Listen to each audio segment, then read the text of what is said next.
like terms. So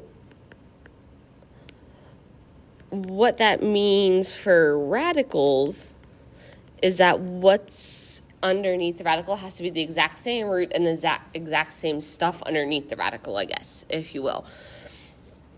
So for number 7, when you've got 4 times the cubed root of 12 and cubed root of 12 here, the coefficient is 1. Those are like terms. So what's behind the coefficient? Must be exactly the same for you guys to add or subtract them together.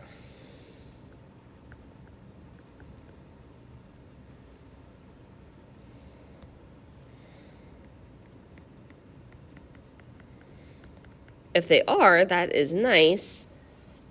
That's really sloppy. Must be exactly the same. So 4 cubed root 12 minus 1 cubed root 12, you're basically saying, okay, how many cubed root 12s do we have? So 4 minus 1 would be 3. You keep the part that's alike. So adding and subtracting, they must be like terms, so that means that what's behind the coefficient must be exactly the same. So like for number 8, you technically have 1 times the square root of 108 minus 1 times the square root of 75. So these root pieces are not alike. So you cannot just be like, oh, 108 minus 75. It does not work that way. You have to make them alike. And then after they're alike, add or subtract them together. So since we're doing square roots here, remember when you can't see the root is a square root, we need to go and check our chart and see what perfect squares 108 or 75 are divisible by. So perfect squares here.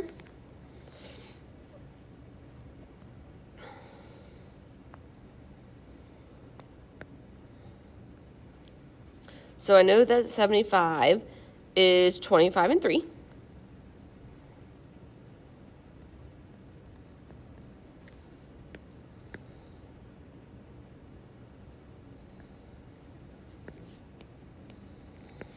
And then 108 has to also be something and 3. So let's try. So let's just try a couple.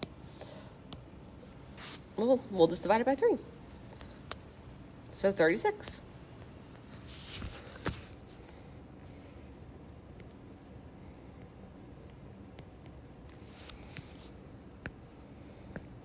All right, so we're going to take the square root of those guys. 26 and 30, or 36 and 25. So square root of 36 is 6. Still got root 3 left. Minus square root of 25 is 5. Still root 3 left. So this part needs to be the same. It is great, wonderful. So how many square root 3's do you have? 6 minus 5, 1. So for adding and subtracting, they have to be alike, or you have to make them like terms before you try to add or subtract them together.